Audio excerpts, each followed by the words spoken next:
딱 그때 표결을 했는데 가결되겠다. 와. 왜냐면 그 전에 제가 들은 얘기가 있거든요. 나한테 비공식적으로 요구한 거, 협상으로 제시한 거 이런 걸 맞춰 보니까 이미 다 짜고 한 짓이거든요.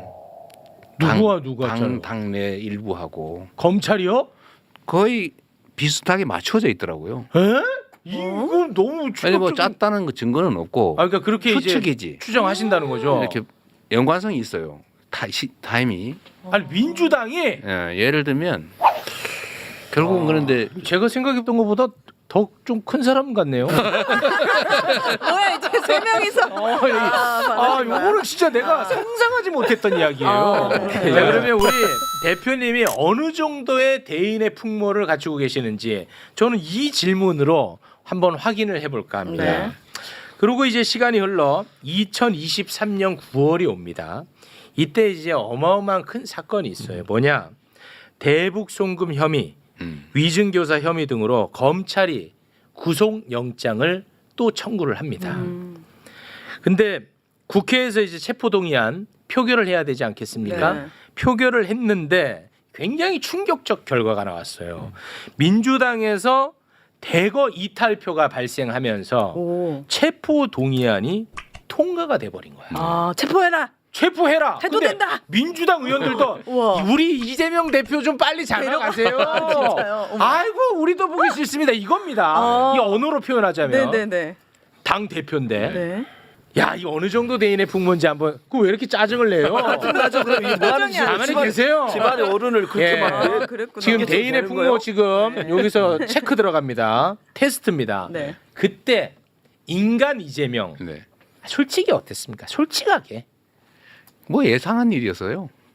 이걸 예상하셨죠. 네, 왜냐하면 왜냐하면 1차 때도 그랬으니까 1차 때 약간 조짐이 있었죠. 그 이미 2023년 뭐 그때쯤 이제 정부 이제 어쨌든 대통령 그다음에 여당 쪽은 무슨 수를 써서라도 이재명을 잡아넣는다. 그건 맞습니다. 뭐 그렇게 작전을 짰던 거. 그거는 맞습니다. 어쨌든 뭐 대한민국 한 개 지방 검찰청 규모의 검사 인력을 투입해가지고 저를 다 전방위로 틀었잖아요. 그리고 이제 저를 구속영장을 한번 청구를 했는데 어쨌든 그건 국회에서 국회에서 방어가 막혔죠. 됐죠. 뭐 내용도 터무니없는 거기도 하고. 네. 그 내용의 핵심이 그거잖아요. 허가 내주면서 왜 돈을 그밖에 못 벌었냐. 아니 자치단체장이 개발 허가 내주면서 돈 벌어야 된다 법이 어디 있어요. 안 버는 게 정상이지. 네. 왜 그밖에 못 벌었냐. 배임죄다. 뭐 이런 걸로 한 거라서 되도 않는 것이긴 하지만 하여튼 그게 부결이 되는 과정에서 놀라운 일이 벌어진 거죠. 그렇습니다. 상당수가 찬성을 했다는 거예요. 와, 이거는 진짜 인간적으로 충격 많이 받았을 것 같아요. 인간적으로. 그때 1차 때 약간 제가 충격이었어요. 그때 충격 1차 받았죠. 때. 와, 그거 왜냐하면 충격이야. 찬성한 사람이 최소 20 몇 명 정도 되는 것 같고 와, 이게 충격. 그다음에 기권. 그렇죠. 기권은 반대가 아니고 기권 내가 언제든지 바꿀 수 있다 이렇게 한 게 한 열 몇 명 정도 1차 때. 대충 한 40명 가까이 숫자가 이제 보이잖아요 계산해 보면 야 저렇게까지 심하게 와. 이제 그런 생각이 들었는데 그때 안 되니까 바로 이제 2차 다시 시작을 한 거잖아요. 또 뭐 다른 거 쳤죠. 네, 다른 걸로. 이것저것 찾아가지고 세 건을 했는데 그거를 이제 좀 타이밍을 본 거고 다시 구속하기 위해서 검찰이요. 검찰이. 네. 그런데 저는 뭐 어차피 수사에 뭐 계속 하는 거니까. 네. 그런데 저는 이게 언제 할까? 그거야 뭐 지들 편한 대로 아무 때나 제일 유리한 시점을 골라 할 텐데 뭐 언젠간 할 줄 알았던 거죠. 그런데 딱 그때 표결을 했는데 가결되겠다. 와. 왜냐면 그 전에 제가 들은 얘기가 있거든요. 근데 그 검찰이 수사하는 과정에서 벌인 일, 그 타임 스케줄에 따라서 한 일, 이런 것들하고 당내에서 이렇게 저렇게 움직이면서 나한테 비공식적으로 요구한 거, 협상으로 제시한 거 이런 걸 맞춰 보니까 이미 다 짜고 한 짓이거든요.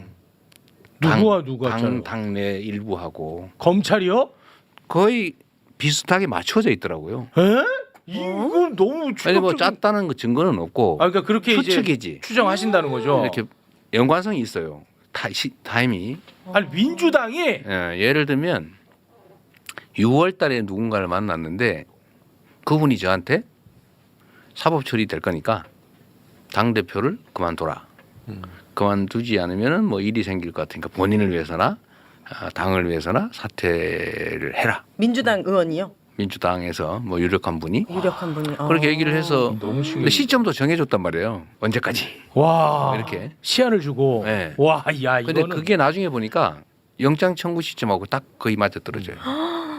소름. 이거 뭐야? 네, 이게 다 이렇게 나중에 알게 된 사실인데 그때는 추측만 했지만 나중에 거의 확신하게 된 거죠. 그리고 그때 당시에는 내가 그걸 거절했기 때문에 네, 사퇴하면은 봐준다. 네. 사퇴 안 하면은 저 영장 동의해서 구속시킨다. 시킨다. 그래서 저희는 그럼 구속되면은 내가 옥중에서라도 내가 사퇴하지 말아야지 뭐 이런 계획도 다 짜고. 와 대단하시다 진짜. 파워 진짜. J 스타일. 아니 그러니까 진짜 대단하셔. 개그. 그거를 이제 왜냐하면 A안 B안 네. 만약의 경우에 안 다 해놓고 그 우리 최고 지도부들하고 다 의논해서 네.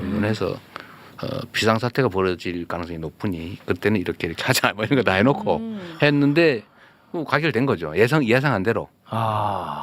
다만 제가 그때 그 사실은 이런 건데 약간 정무적인 것들이 있는데 반대할 거냐 찬성할 거냐 그러면 가결을 해달라 이렇게 공개적으로 요구를 해서 그럼 부담 없이 가결을 해서 넘어오면 법원에서 영장이 기각될 가능성이 좀 높아지죠.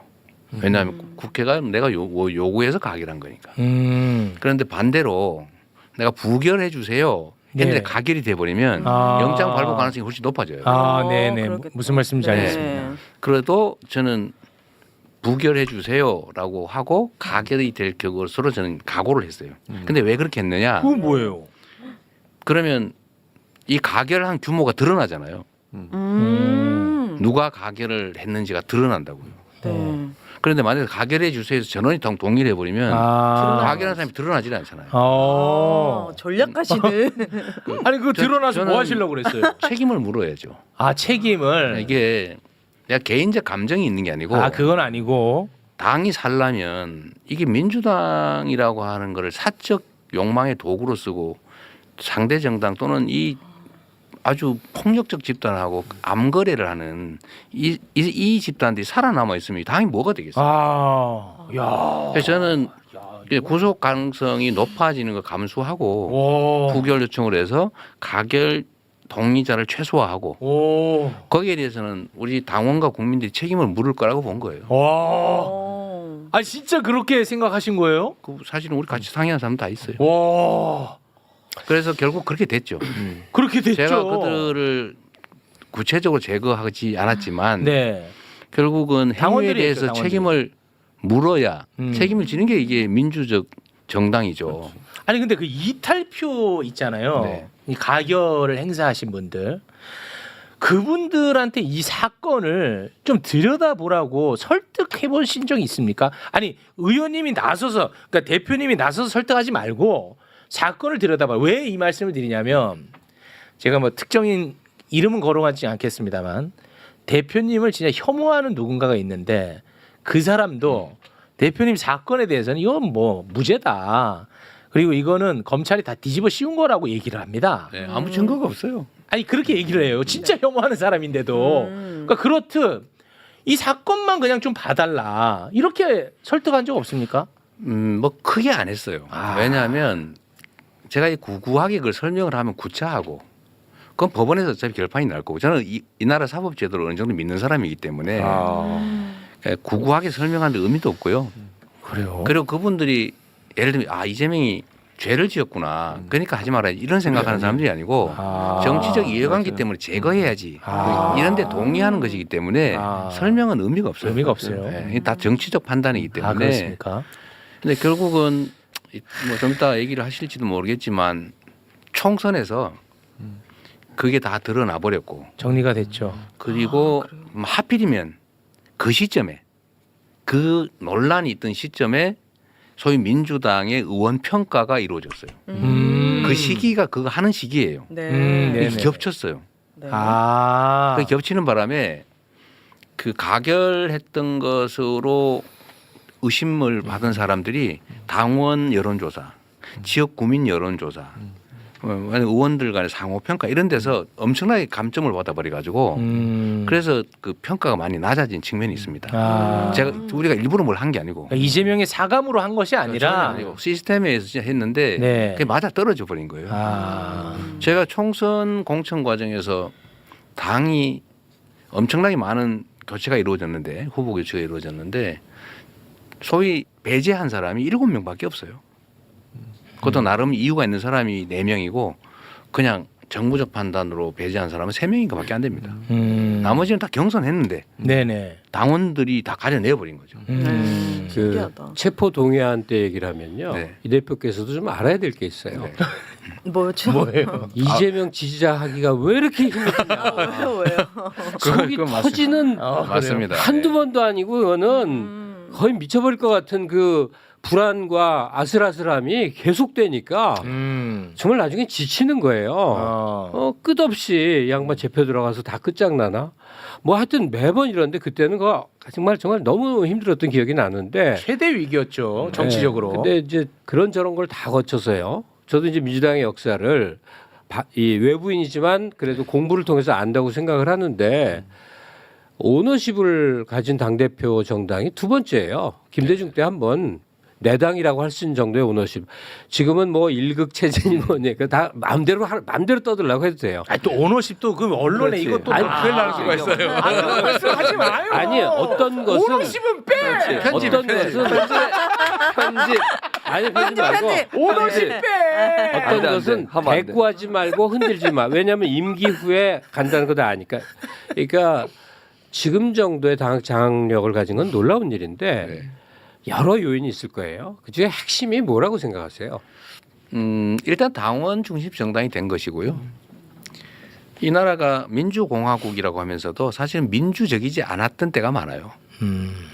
정치인 또는 기득권 세력들이 민주의 이름으로 국민의 이름으로 마음대로 해왔던 측면이 많죠. 서서히 민주주의가 정착돼 가는 과정에서 엉망이 잠깐 되고 있지만 저는 복구할 거라고 보고요.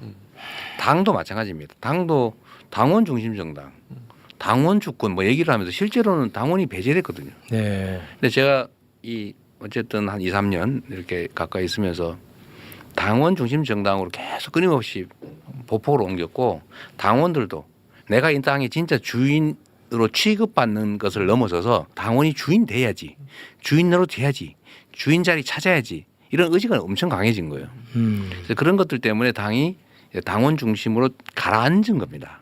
이게 이제 전체적으로 민주당이 그 정당으로서의 역할, 즉 국민들 또는 당원들의 힘에 의해서 움직여지는 정당의 모습을 갖추게 된 거죠, 결국은. 네. 아까 그 체포 동의안 사태 때 얘기를 좀만 더 드리면 네. 일단 이제 여러 가지 복합적인 생각을 할 수밖에 없는데 이 리더라고 하는 거는 자기 중심으로 판단을 하면 대세를 그르치는 경우가 많아요. 이 대회전이 벌어질 때는 다 던져야 되거든요. 네.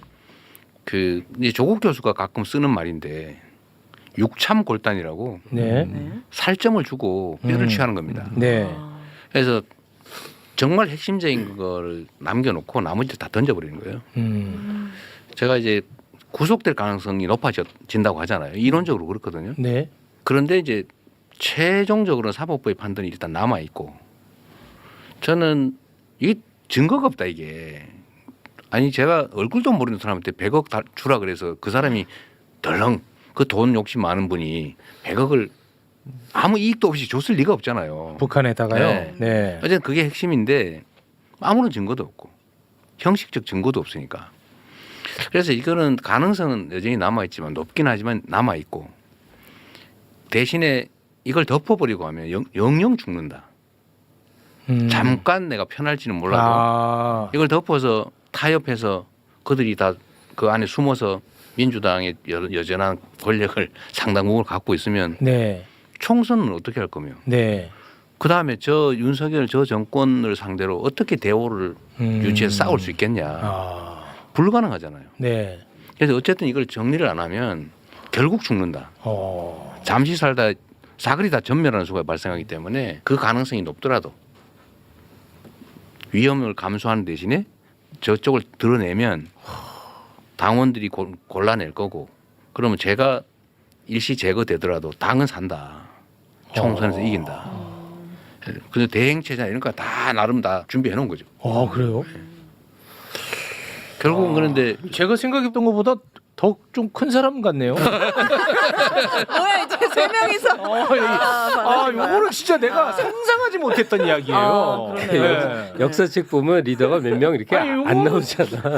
요건 좀 이럴 때 의외인데. 그럴 때 그럴 결정을 한 사람들이 네. 주인공이 원래 되는 거지. 아.